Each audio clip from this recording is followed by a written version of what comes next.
साहित्य वलय पुरस्काराच्या माध्यमातून एक सशक्त साहित्य चळवळ उभी केली तर कवी व लेखकांना ऊर्जा मिळेल असा विश्वास महाराष्ट्र नवनिर्माण सेनेचे नेते व प्रसिद्ध दिग्दर्शक अभिजित पानसे यांनी व्यक्त केला आहे। महाराष्ट्र नवनिर्माण विद्यार्थी सेना आणि ध्रुपद एंटरटेनमेंट यांच्या संयुक्त विद्यमाने आयोजित साहित्य वलय पुरस्कार वितरण सोहळा नुकताच गडकरी रंगायतन ठाणे येथे पार पडला आहे। या सोहळ्याला मनसे विद्यार्थी सेनेचे अध्यक्ष अमित ठाकरे, दिग्दर्शक विजू माने, ज्येष्ठ पत्रकार श्रीकांत बोजेवार, अभिनेता सुयश टिळक, मनसेचे सरचिटणीस संदीप पाचंगे, रवींद्र मोरे, गजानन काळे तसेच प्रसादालयाचे गजानन आंधळे आदी मान्यवर उपस्थित होते।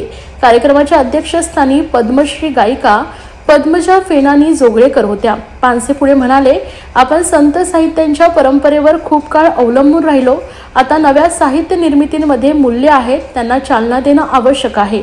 मराठीच्या राजकारणापुढे जाऊन साहित्यिक दृष्टिकोनातून विचार करण्याची वेळ आली आहे। मराठी साहित्याचे इतर भाषांतर तुलनेत कमी प्रमाणात होत असल्याबद्दल त्यांनी खंत व्यक्त केली आहे। तर ज्येष्ठ पत्रकार श्रीकांत बोजेवार यांना प्रबोधनकार ठाकरे साहित्य गौरव पुरस्कार देऊन सन्मानित करण्यात आलाय। तसेच साहित्य वलय पुरस्कार सन्मान साहित्यिकांना प्रदान करण्यात आले। कल्पना बांदेकर, मृणालिनी चितळे, सागर जाधव जोपुळकर, आदित्य संतोषी, डॉक्टर सुमन नवलकर, रामदास खरे, प्रदीप कुलकर्णी, दीपक मचाडो, डॉक्टर शमा गोवर्धने शेलार, तर विद्यापोळ जगताप, सुरेंद्र दरेकर, सुनील यावलीकर, AR नायर, जे थेरगावकर, कांचन सावंत, धनाजी घोरपडे, प्राजक्ता पटवर्धन, गणेश भाकरे, श्रीधर लोणी।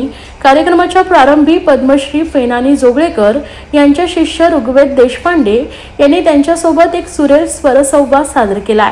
यावेळी फेनानी यांनी शंकर रामानी, सुरेश भट, विदा करंदीकर यांच्या गीतांचे भावस्पर्शी अनुभव सांगितले आणि काही गाणी सादर केली। या स्वर मैफिलीला त्रिगुण पटवर्धन, मनोज वैद्य आणि मंदार पारखी यांचा साथ संगत लाभलाय। कार्यक्रमाच्या शेवटी संदीप पाचंगे यांनी उपस्थितांचे आभार मानले आहेत। साहित्य वलय पुरस्कार सोहळा आज आम्ही महाराष्ट्र नवनिर्माण विद्यार्थी सेना आणि ध्रुपद एंटरटेनमेंट एकत्रितपणे आयोजित केला होता। संपूर्ण महाराष्ट्रभरातून आम्ही जवळजवळ जी पुस्तकं आली होती त्यांची संख्या बघता 300 ते 350 पुस्तकं प्रकाशित झालेली एका वर्षामध्ये आली होती आणि त्याचं परीक्षण करून 18 पुस्तकांना आपण पुरस्कार दिले होते। आणि त्याचबरोबरीने कैलासवासी प्रबोधनकार ठाकरे साहित्य गौरव पुरस्कार ज्येष्ठ पत्रकार लेखक श्रीकांतजी बोजेवार यांना आपण तो दिला होता आणि तो पुरस्कार देण्यासाठी स्वतः अमित साहेब ठाकरे आज या कार्यक्रमाला आले होते आणि त्यामुळे त्यांच्या ठाकरेंच्या पिढीतील आजच्या पिढीतील अमितजी आले कार्यक्रमाला आल्यामुळे कार्यक्रम आणखीनच खूप चांगला झाला। त्याचबरोबर पद्मश्री पद्मजा फेनानी जोगळेकर यांचा गायनाचा कार्यक्रम देखील आज या ठिकाणी सगळ्यांनी अनुभवला। मगाशीच मी तुम्हाला सांगितलं की मनसेकडून नेहमी खळखटाकचाच आवाज येतो, पण आज सगळ्यांना सुमधुर गाणी देखील ऐकायला मिळाली। ठाणेकरांना आम्ही असं काहीतरी देऊ शकलो आणि आज आपण बघतो की सर्वजणच मोबाईलच्या आहारी गेलेले आहेत आणि वाचनाची आवड कमी होत चाललेली आहे। तर जे आजच्या घडीला लेखक नवीन नवीन पुस्तकं प्रकाशित करतायत, लिहितायत, तर त्यांना प्रोत्साहन देण्यासाठी महाराष्ट्र नवनिर्माण विद्यार्थी सेनेतर्फे आम्ही हा कार्यक्रम घेतला होता आणि त्याला खूप चांगला उदंड प्रतिसाद मिळाला।